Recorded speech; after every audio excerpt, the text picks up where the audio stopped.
Good afternoon. Welcome to the African and Middle Eastern Reading Room. On behalf of the Music Division and the Hebraic section, let me thank you all for coming to today's program. My name is Sharon Horowitz. I'm a reference librarian in the Hebraic section. The Hebraic section marks its beginning in 1912 with the receipt of 10,000 Hebrew books and pamphlets whose purchase was made possible by a gift from New York philanthropist Jacob Schiff. From those humble beginnings, our collections have grown to around 250,000 items in Hebrew, Yiddish, Ladino, Judeo-Persian, and other Hebraic script languages. The Hebraic section also includes an important collection of books in Gez, Amharic, and Tigrinya, the languages of Ethiopia, past and present. Our section's holdings are particularly strong in the areas of Bible and rabbinics, liturgy, Hebrew language and literature, responsa, and Jewish history. Two of our missions in this division are to publicize our collections and to bring people into the library. One way we accomplish this second goal is by holding lectures and having programs such as the one we are hosting here today. And now, a word about our speaker. Vivi Lachs is a social and cultural historian, a performer, as well as an academic. She completed her PhD in 2015 from Royal Holloway, University of London. She has given many academic presentations focused on ethnomusicology and the acculturation of Jewish immigrants to English life. She has written both academic and popular articles and has performed throughout Europe. She has a wide experience performing as a Yiddish vocalist, dance leader, and among her performance-related accomplishments, she has organized a marching band and chorus performing Yiddish songs of protest from the late 19th century by the late Morris Winchevsky. Vivi has been called the Yiddish London folk song detective. She collects, performs, translates, and records Yiddish songs about London. In her book, Whitechapel Noise, Jewish Immigrant Life in Yiddish Song and Verse, London, 1884 to 1914, Ms. Lachs research points to the similarities between these Yiddish folk songs and English music hall songs. Layers of cultural references in the Yiddish text are closely analyzed and quoted to draw out the complex yet intimate histories they contain, offering new perspectives on Anglo-Jewish historiography in three main areas: politics, sex, and religion. Two items of business before we begin. Vivi Lachs's book, Whitechapel Noise, will be available for sale after the program, and she will be happy to sign books. And this event is being videotaped for subsequent broadcasting. There will be a formal question and answer period after the lecture at which the audience is encouraged to ask questions and offer comments. Please be advised that your voice and image may be recorded and later broadcast as part of this event. By participating in the question and answer period, you are consenting to the library's possible reproduction and transmission of your remarks. And now, please join me in welcoming Dr. Vivi Lachs.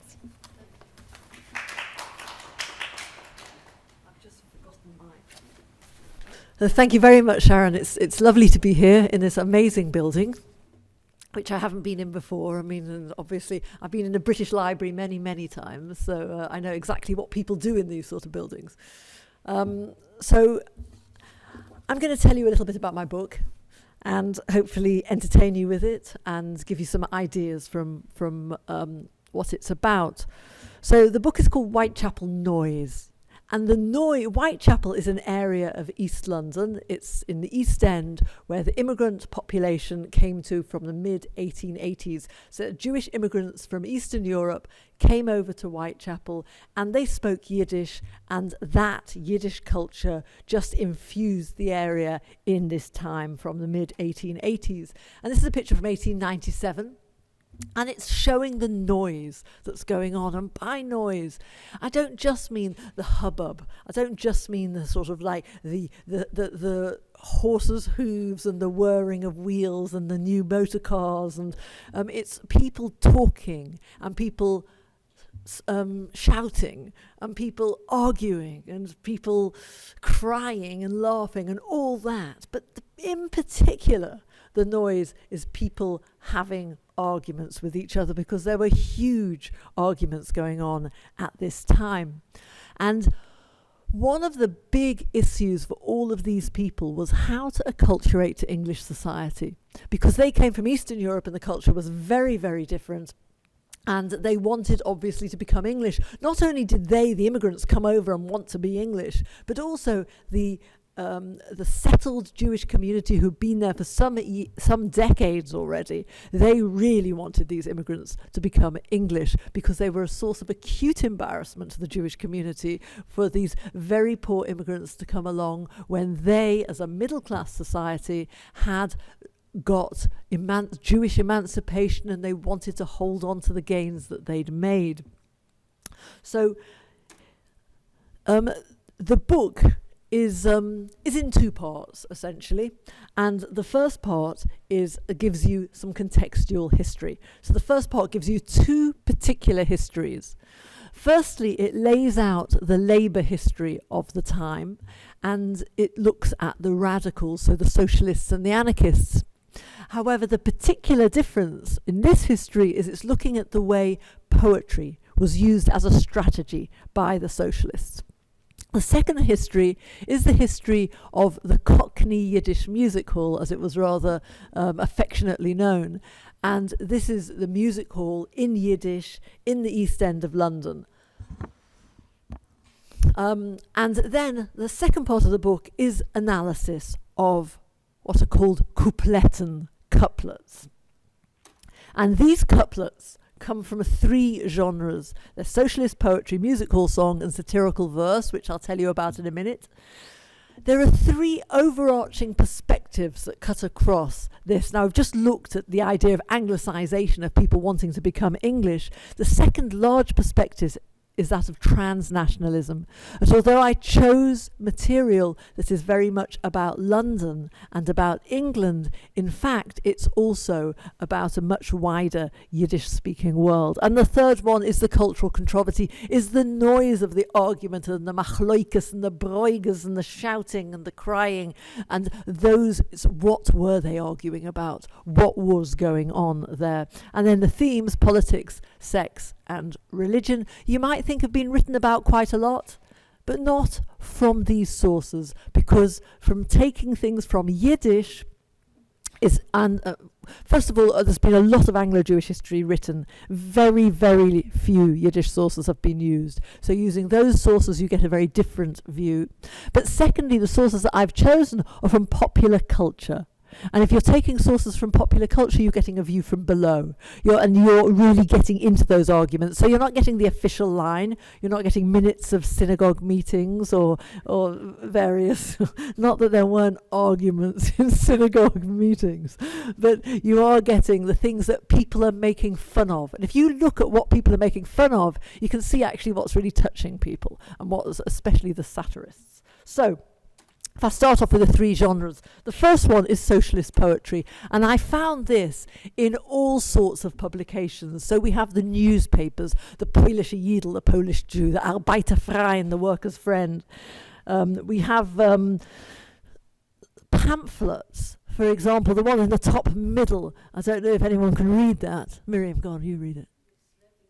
The sweating system. So we've got sort of pamphlets about politics going on, and then we've got song sheets as well, like Jiddische Freiheit, which is a series of Yiddish freedom, which is a series of different songs. So this is, and I found lots and lots and lots of this material. I'll tell you how many in a minute.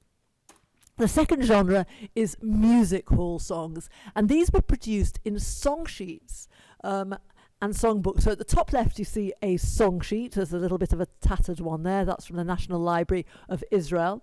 In the middle you see a program from a theatre program, which has got a cross-dressed actress on the front. At the bottom right, you have a songbook which tells us there are 150 pages and 100 songs. Actually, they can't count. There are 102 songs in that book. And that was because it was pulling lots of pamphlets together, which is sort of what they did. And there's some pages from that at the bottom. So these are all the songs that were being sung. And when we start getting into them, we can have a bit of a laugh and possibly a bit of a cry as well over them. And finally, the third genre is satirical verse. And people were writing satirical verse everywhere. Satire is a fantastic genre to look at for a historian, because although you have to go digging a bit to find out actually what's going on there, you really get to see where people are really like having a punch up, having having a go at each other. So what I'm going to do is I'm going to have a look at all of these three perspectives and show you where they come in to a couple of texts. So I've mentioned Anglicization, transnationalism, and the cultural noise. And now I'm going to look at two different texts. The first one is a poem by Morris Winchevsky, who we'll come across a little bit later again. And this is a poem called London by Nacht. And I'll start off by looking at it. In fact, I'll start off by singing it to you. How about that? And then we'll have a look what's going on. So it's about streetlights. Die Lempeler, sie brennen sich, beleuchten jedes Haus. Sie sehen sie, sie hören sie, durchsuchen sich.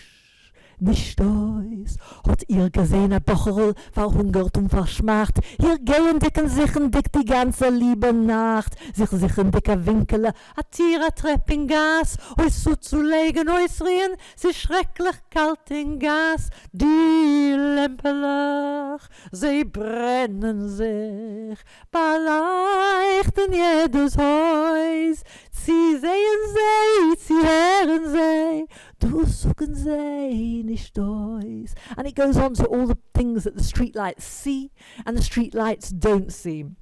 So they don't see. They see the streets, but they don't, and the walls of the buildings, but they don't see the unemployment and the poverty and the homelessness and the difficulty of being a new immigrant in the city.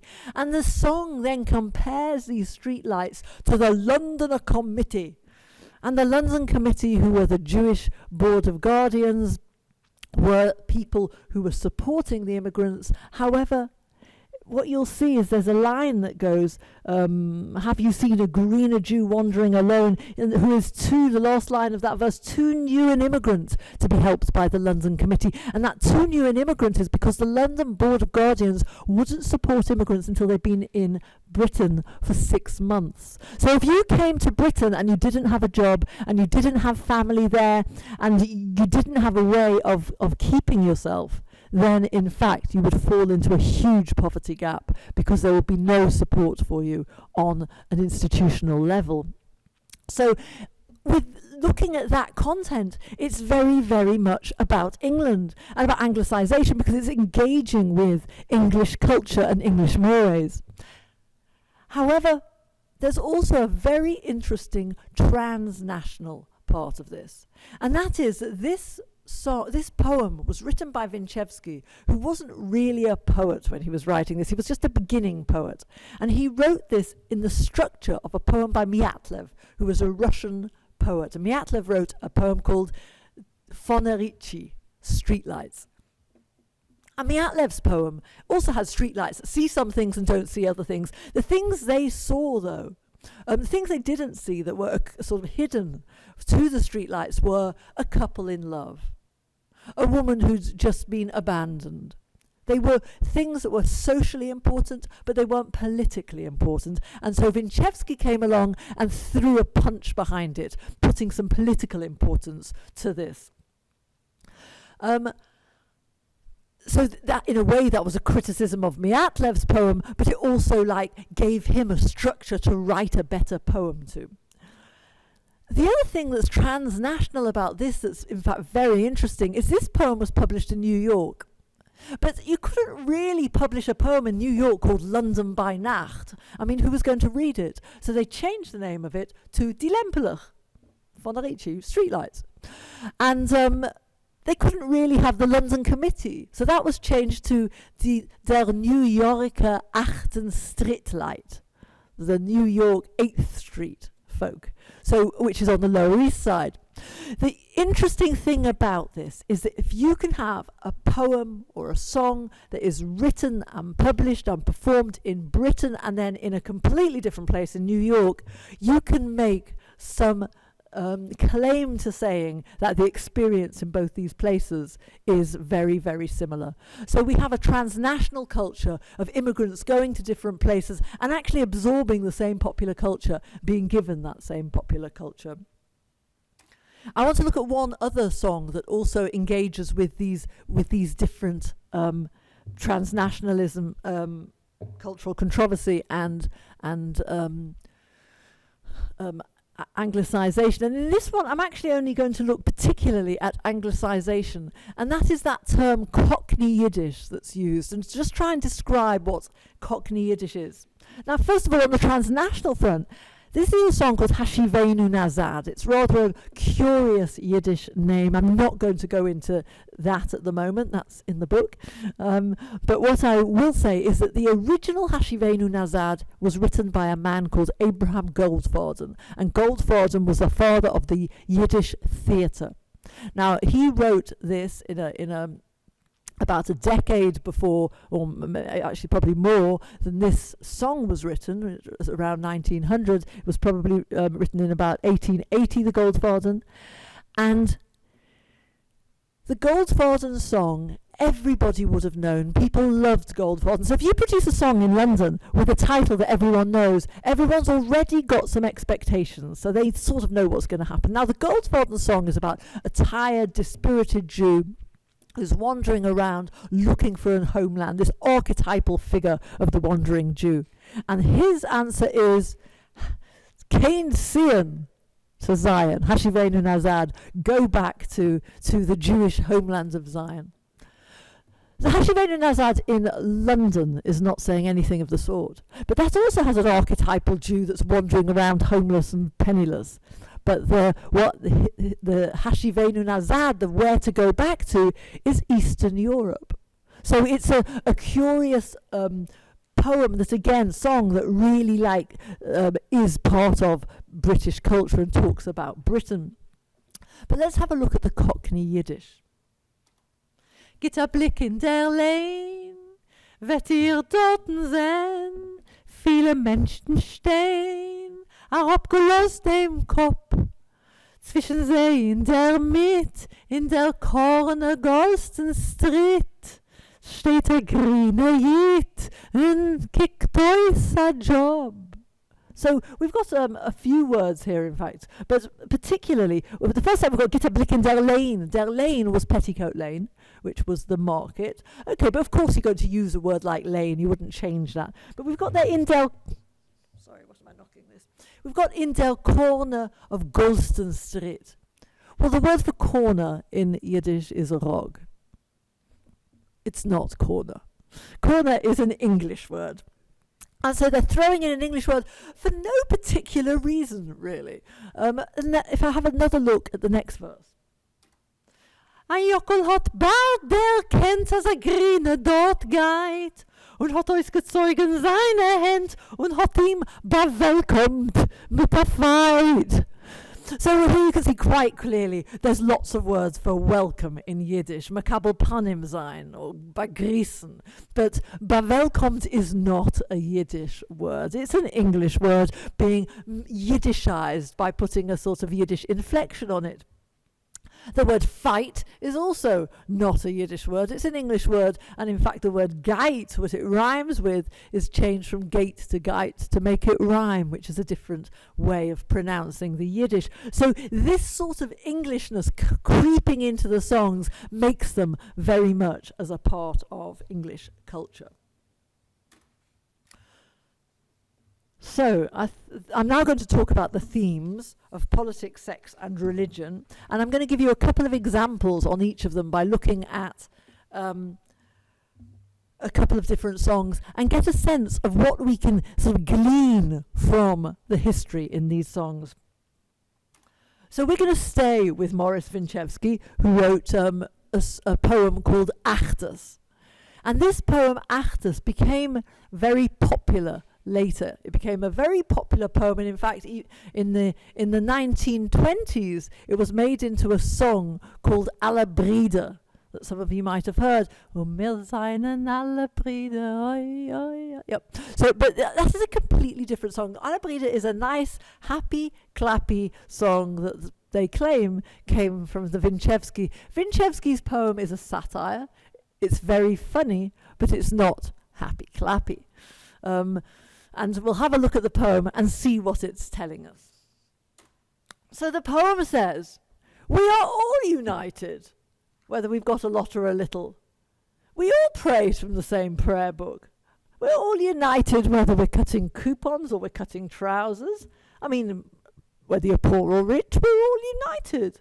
We're all united whether you've got short payas, the side curls that the Hasidim and other groups have, or whether we've got long ones, or whether we put them behind our ears, or whether we have them hanging straight. Whether we're hungry or whether we're satisfied, we're all united, just like all these things that are united.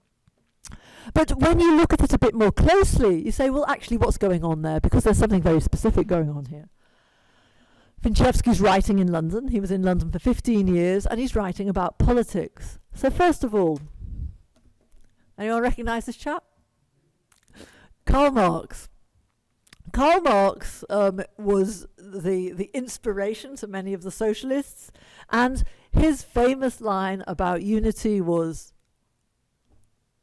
workers of the world unite. It's particularly important because what Winchevsky's saying in his poem is that actually it's not workers. No, the aristocracy and the workers are united. It's very anti-socialist because what Winchevsky is saying and the socialists say is the unity does not come from ethnicity. Just because you all happen to be Jews, that creates no unity. The unity is across class, and it doesn't matter what religion you are. So in that sense, we can see that what this is going to do, as soon as he has a poem called United, we know it's going to turn everything on its head. We all pray from the same prayer book is a phrase. We'll all sing from the same hymn sheet. But actually, he's using that phrase, but being quite clever about it. A month prior to this poem being written was the publication of the Singer's Prayer Book. And the Singer's Prayer Book was published for the Anglo-Jewish community who were established and middle class, and they spoke English. The immigrants largely didn't speak English. They spoke Yiddish. So a brand new translation, beautiful as it was, and a really important new addition to Anglo-Jewry and Anglo-Jewry's orthodoxy, wasn't particularly a very useful addition to the immigrants. So it certainly didn't create unity. So we're also united if you're cutting trousers or you're cutting coupons. Well, cutting trousers means that you are what most Jews in the East End were at this time. A large percentage worked in sweatshops as tailors, Schneider. Yep. So these people, they're cutting trousers, they're being manufacturers, they're using their hands and producing. Cutting coupons refers to the Jewish Board of Guardians giving handouts. So they later on they gave money, but at this stage, in fact 2 years after this, it changed to money. So we can really see how much it was topical that at this time they're giving coupons. So the socialists are saying, don't take handouts. That's not the way to be a worker. The way to be a worker is to work with your hands and to be a part of the working class. Finally, using the word unity is particularly important because 6 months before this, the chief rabbi Nathan Adler died. And there was a lot of talk about who was going to take over. So was it going to be, and where they would live and what sort of position they'd do and what they'd be involved with. And under the title, there was the letters page, Unity, Not Uniformity. And under that title, there were lots and lots and lots of letters about what was going to happen. And it's almost like Winchevsky, in his poem, he's adding to that. This is his contribution. Those letters were produced in the Jewish Chronicle. Winchevsky's letter was produced in the Arbeiterfreund, the workers' friend, but essentially it is, if you like, his contribution to that debate. So when you look at a song like this, you can see all the layers of satire. And then when you go back and sing Alle Brüder again, you can bear in mind that it comes from a good, strong history.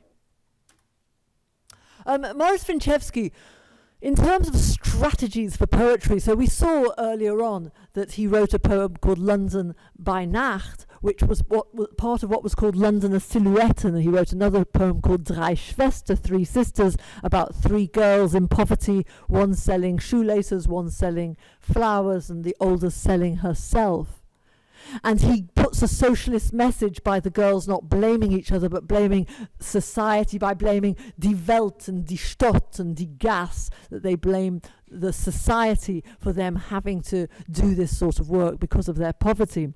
So these are poems about terrible poverty that are getting people to feel something.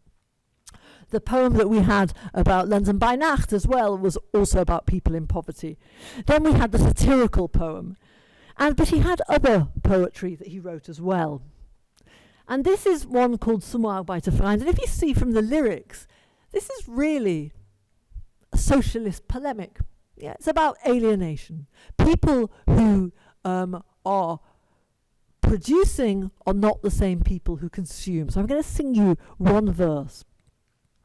Was treiben die Räder von allen Maschinen? Sackeren säen und backen das Brot und kennen von deswegen Brot nicht gefinnen. Wenn's lecker der Krankheit sich stürzt in erneut.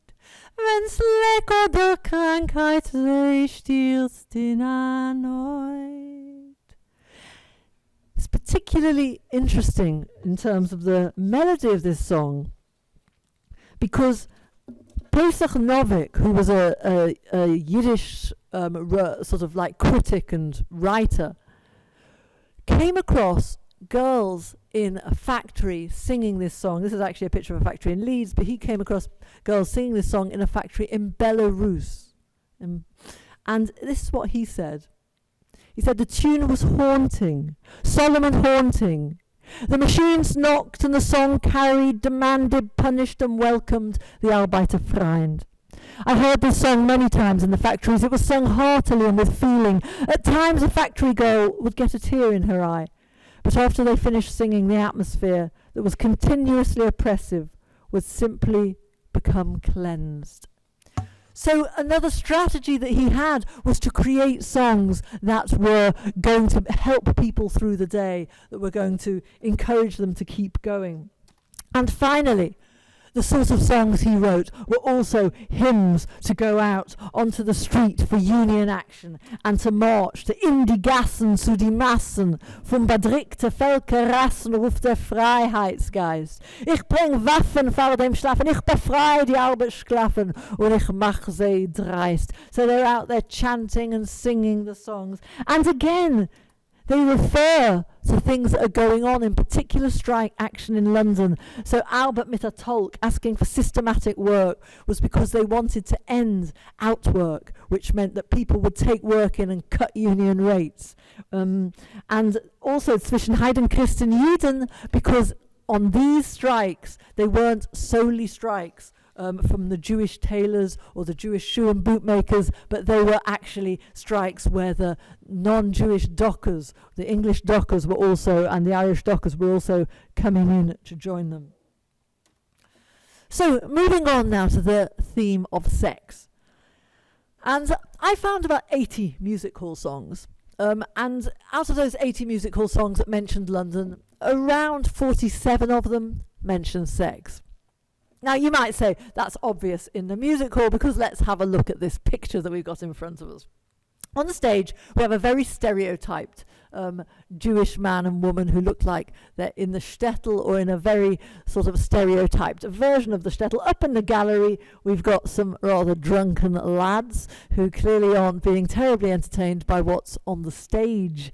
The orchestra seems to me are not keeping very good time, and instead of sitting on chairs as one would in the theatre, the front row is full of beds that people are canoodling on. Now this is a satirical cartoon that's in the front cover of a journal called Der Bluffer, The Bluffer. It was produced between 1911 and 1913. And all I'd say is, obviously you take satire with a pinch of salt, but there's always an element of truth. But not everyone is writing silly songs for the music hall to entertain those lads. Some of the songs are actually very, very moving songs. And this song by Josef Mark tells the story of a woman in Eastern Europe who has been abandoned by her husband. He comes over to London and he disappears into the 150,000 immigrants that are in the streets of London's East End. And she is writing to him, getting more and more upset, saying, help me, we need help. And the chorus goes, Oi die Brievelech von Russland, seinen viel mit Leiden, viel mit Schmerz. Als men neemt a Brievele in de hand of Stikke, werd zerrissen dus Herz. Viel mit Weinen, viel mit Tränen. Kein freilich Wort wird ihr nicht hören in die Brievelech von Russland. And what you'll find is that everyone in the audience would have been in tears. They would have been crying because they all knew people like this. They knew people that were abandoned in Russia. They knew people that were abandoned in Britain as their husbands came over here and disappeared into a much larger Lower East Side or anywhere else that immigrants came to in the US.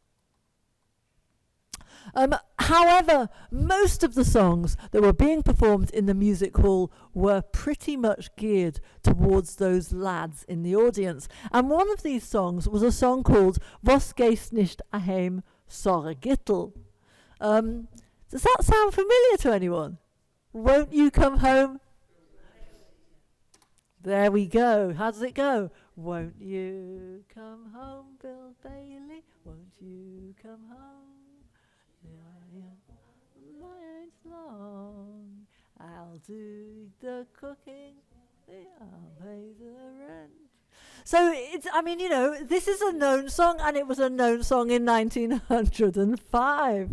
So, but hang on a second, this is slightly different. That was When You Come Home, Bill Bailey. Sora is Sarah, right? So let's have a look at how the lyrics go on this one. I'm going to sing you the first verse and chorus. In fact, I'm just going to sing it to you, I think.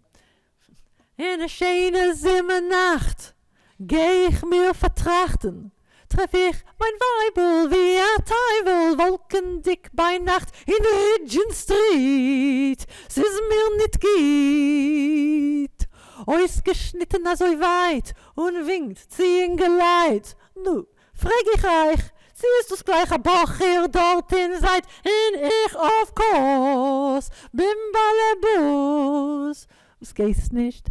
Heim so Gittel, sie wuss lebst dir a Tug. Sie weiß das, ich hab fein Spaß. Sich zieht sie mein Mittel her, wuss ich sug. Weh dir, wenn ich wär in Kass. Ich zerbrech dir a Bein, a keus deine Zehn. Mach find dir a Bild in a Frame. Oh, folg dir mein Plan, weil ich bin dein Mann, so Gittel besser geh heim. Everyone. Oh, sorry, Gittel. Come home. You're being so embarrassing there. Gallivanting with all the boys.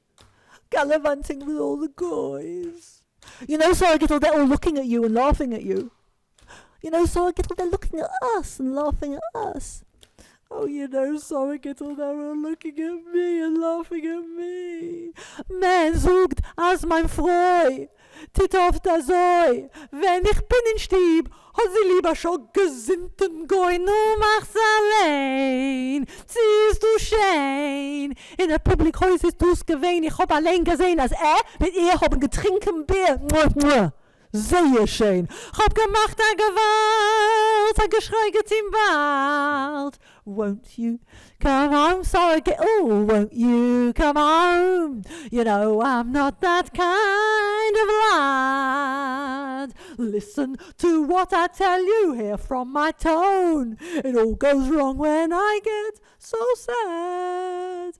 Ich zerbrech dir a Bein, a gois deine Zehn, mach von dir a Bild in a Frame. Oh, folge mein Plan, weil ich bin dein Mann. Sag it'll besser geh, sag it'll besser geh, sag it'll besser geh.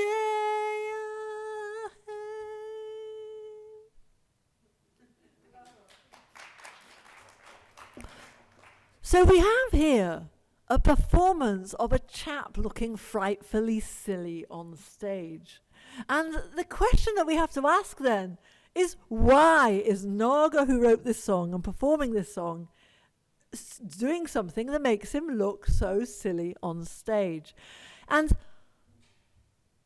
the music hall is really about cathartic experience. So it's about people laughing and people crying and people being able to get their emotions out when they're living in a situation that's actually very, very difficult. They're struggling to make ends meet.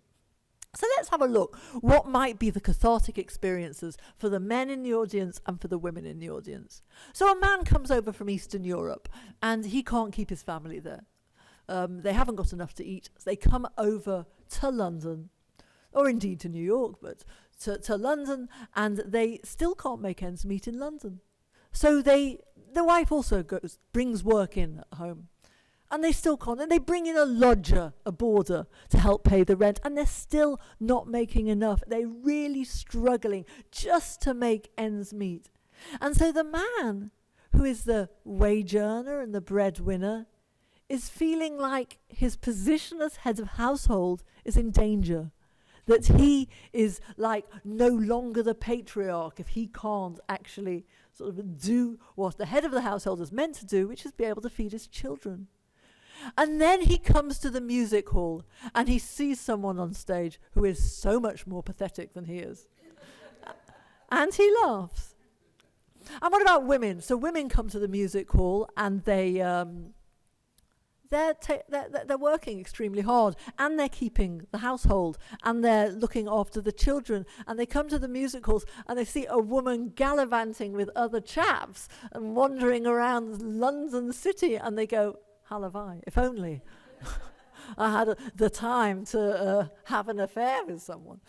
So we're setting up a situation where people can feel something, and it gives us a sense of this. It's not just mimicking the English music hall, but it's saying something very specific about the immigrant experience. Okay, so I'm going to move now to the theme of religion. And everybody's writing about religion. The socialists are either haranguing religion or they're using religious structures to make lots of points about socialism.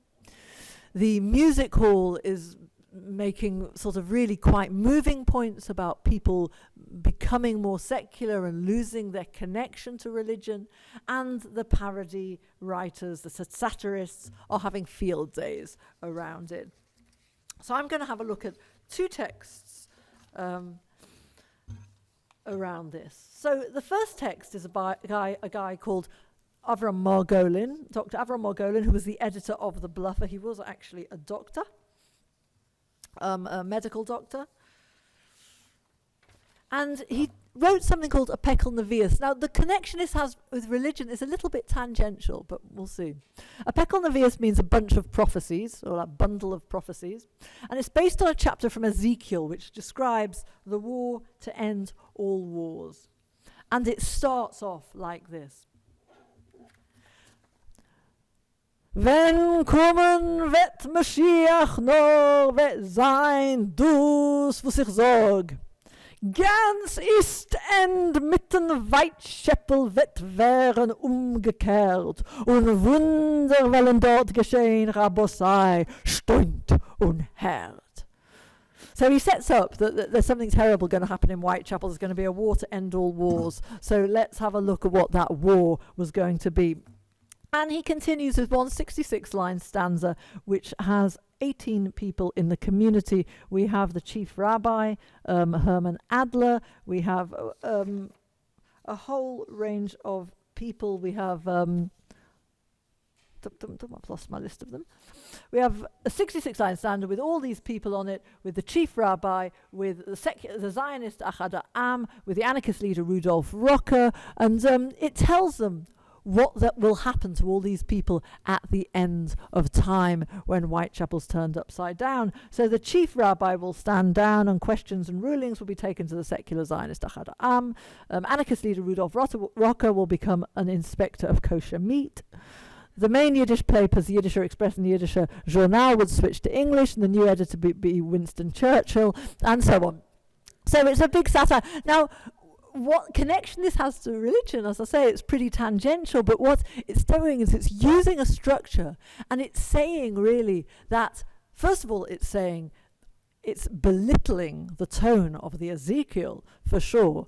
But it's also, if you like, saying that if you use a tone like that on these silly little happenings happening in Whitechapel, then Whitechapel is already such a topsy-turvy place where everything is going wrong. There should really be a war to end all wars to turn it right. But finally, I'm going to finish on one more music hall song. And this is a music hall song by Naga. And people used religion in lots of different ways, but this is a particularly interesting use of it because in the music hall you have a mixture of people who go to the music hall. They're not all atheists like the socialists. Possibly very few of them are, in fact. Some of them have become secular. A lot of them would have had a real feeling of nostalgia for religion and would have had a real feeling of loss. And so what they did in the music hall was they did two things. They sort of engaged with that loss at the same time as making fun, but also engaging with the fact that the religion that the immigrants had was very different to the religion that the Anglo-Jews had, and that they couldn't connect. So I'll just have a look at the first verse of this and then sing a couple of verses of it, and hopefully you're going to join in. Because this song called Frag kein Katjanis, in a nice Hasidic accent really, Frag kein Katjanis, S is England, don't ask silly questions, this is England. And so we'll have a look at the chorus. So it goes, Frag nit kein Katjanis, and you have to all do in your best football, sort of like football supporters where you go, this is England. Okay, shall we try that? And Frag nit kein Katjanis, es is England, was teugt mir die Tannes, es is England, aber dienele a Schmattinke, oi wei süße Tatinke, alles ist gepoiert du gestellt. You have to put your hand in the air and go, England, right? England, Frag nit kein Katjanis, es is England, yampi dimpi diddly die, es is England, aber dienele mit mir nug im Loch, in modne menschlich, bekitzel, zalebedicke Welt. So we now get a view of a man with his hat on and his payas and his beard, and he comes over here and he says, I thought I was going to be religious in England, but what happens is it's just too difficult. The religion sort of like doesn't fit in with English life, because if you have to work, you have to be in the sweatshops, there's nowhere to pray, you're praying there, and you have to often be there on the Sabbath. And the second character that we have is his neighbor, who's already an anglicized Jew, and his neighbor is saying, no, you can't even expect that, S is England. So we'll have a look at the second and third verses. A kosher Jidl bin ich mehr, hab noch gewusst fin Bische, in a chai damit, a sie zu sein. Hat mir Gott in England sie geschickt, a scheine Ische, for a lodger bin ich zu ihr heran. Aber oi wei bin ich gewähn rein fin alla Woines, aber oi wei hört der Himmel geschrei. A wechsel der Arbeit, der Mann wie gewöhnlich hat sie genommen machen zu mir. Freulich, eindelijk, ein Witzele, Kitzele, hat sie geschleppt zu sich. Ich sag dem es hat gehabt der Ruhe. Wenn der Mann ist gekommen von der Arbeit, ihn hat gesehen, der Chuben. Was ist du geschehen? Steitsch frag ich, haie tuchen, and this is what his neighbor said to him. Wait a moment, let's go back. And frag nicht kein Katjanis, es ist England, was trägt mir die Tannis, es ist England, aber die Nelle Schmattinke, oi wei süße Tatinke, alles ist gepoiert, du gestellt, England, frag nicht kein Katjanis, es ist England, jampi dillidum, es ist England, aber die Nelle mit mir ugimlich, in modne menschlich, bekitzer, so lebendige Welt. Schielen macht Mendula Havdil, Poshet gof in Kloisters, Peisach, hit men opgetrei, Teig auf noch im Seide, geit men essen Oysters, an Stuttach wie kommen es men Pie, Janke Posei halten in ein, räuchen in fressen, oi wei, aber oi wei, der Himmelgeschrei. And then we have the neighbor again repeating it, come on, this is England. But so you see that the nature of what's happening to religion is brought up. And I guess the way it brings it up, both by making fun of it and treating it in a more serious way, is sort of shows the double things that are going on for people. Maybe they lose their religion because they're having to work all the time, and then maybe they feel a bit guilty about it. You've got a lot of varying degrees of what people are feeling about it. So this has been a tiny little glimpse of what you've got. There are 100 texts analysed or looked at in the book and that engage with British culture. During that time, I found 300 texts, and all these texts are in rhyming couplets. And it's an archive that has barely been touched. And as any Yiddishist will tell you here in the States as well, that there's a huge archive here in America as well. And again, the sort of research that has been done on it is only like touching the surface of it, and that, you know, there's lots and lots more to do. So a lot of encouragement for people, please, to become Yiddishists and do some of this research, because the social histories they give us are very real or very interesting, and there are lots and lots of connections, both with Jewish immigrants in different places and with immigrant culture in London between the different, or in other places, between the different immigrant communities in those places. So I feel that this sort of work actually does lay the groundwork for a lot of other things to come. And thank you for being a lovely audience.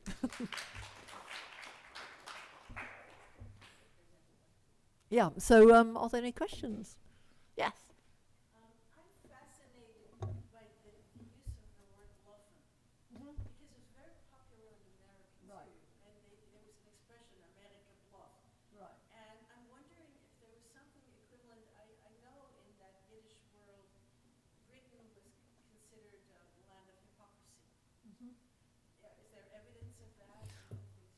Oh, well, that's very, very interesting, because I haven't heard what you've just told me now. So, first of all, der Bluffer. The word Bluffer in Yiddish has got a stronger meaning than in English. So the word bluffer is like to hoodwink someone. It doesn't have the same clout. Now, sometimes it's used gently, but actually bluffer means cheating and lying. So, it's a bad thing. And I mean, it's a pretty bad thing in English, but it's got a gentler side to it. But in Yiddish, it's not a nice thing. And Der Bluffer, the magazine, had a byline which read, Alle Menschen liegen, everyone lies, kommt der Bluffer, sagen Emmes. The bluffer comes to tell the truth. And so that is very curious. You're saying, because obviously a bluffer can't really tell the truth. They're bluffing people. So it's sort of saying like, okay, so we're now going to have double bluffs and triple bluffs going on here. But the nature of that magazine was to expose hypocrisy. And in fact, there's a very interesting column that happens on a number of issues called Der Bluffer lacht. the Bluffer laughs. And what it does is it picks out all these instances of hypocrisy, and then the Bluffer goes, ah, ha, ha, ha, ha, and throws his head back and laughs. So the instances of hypocrisy might be someone's getting married, and the people in the family go to Eastern Europe, bring their wife over, and bring her to the chuppah, and the Bluffer laughs. Or the Bluffer's saying about, and what you get a sense of in this, that's one of them, that's generic, yeah? But then you get the Bluffer talking about a certain lord who will pay his coachman, his non-Jewish coachman, substantial bonuses, but will not support a Jewish hospital. And this was a particular story. Maybe not that he was paying his non-Jewish coachman so much, but was saying that he won't support Jewish things, even though he is a Jew, i.e. Lord Rothschild, but he will support non-Jewish things because he was so terrified of anti-Semitism that he was, or of the situation of Jews in England, that he would sort of fall over backwards not to support Jews, was what this statement said, and the Bluffer's laughing. So they're making fun of things that are real in the community, and they're making fun of generic things. So yes, the concept of bluffer and being a bluffer, I think, is really, really important. And I get the sense that there's a huge amount of satire being written in Yiddish. And in a way, satire's trying to do that. It's trying to show where the hypocrisy lies. It's trying to show where people are being duplicitous and double-minded and saying one thing and doing another. And so it's coming up over and over again. So I think it's very interesting that you say that England is being seen as the land of hypocrisy, and certainly the Yiddish satirists are pushing, at trying to show where that is. In fact, even in very interesting stuff in the 40s and the 50s, they're still writing Yiddish satire. That's, yeah. First of all, a lovely talk. Thank you so much. Could you talk a little bit about the publishing industry? Who are publishing these? Were these sheet music publishers or broadside publishers? Right, so there's different publishers for all these different things, yeah? So the socialist publishers, they are producing their own presses, because they really can't get anyone else to publish their material. So they're getting their press. They've got, and for example, the Arbeiterfreund, which was the main socialist paper, was being published by their own press. Then it would get defaced, and people would break in and smash the printing presses, and they'd have to get new ones. So that's what's happening there. So what that shows, and what you write about, is there's loads of politics around publishing. Then the more mainstream papers are also having their own presses. The smaller things, so the socialist pamphlets and stuff, are also being published by the Arbeiterfreund press. So all of that is in one place. The songbooks, there are a number of different publishers. So there's a publisher called Mazin, there's a publisher called Josef, there's a publisher called Ruderman, and they're all producing song sheets. And they're selling them sort of for a penny. And then Josef, the publisher, in fact, there's another song called Hashivenu Nazad, which was what we saw earlier, and he uses that to advertise his publishing services for songs. And he says, I've got this great new invention. I've got a song book, not just a song sheet. And he's collecting all of these and putting them into a book. So these people are realizing there's a commercial market out there. Okay, so there's the song sheets that people get for a penny, but if you do it in a book, you get it even more. And they're putting little pictures of people's faces on them. So they're really playing to the market. And I guess that what's happening quite a lot is a lot of these publications will run for quite short lengths of time, because financially it's really hard to keep them viable. So you've got lots of competing presses, and small and slightly larger ones.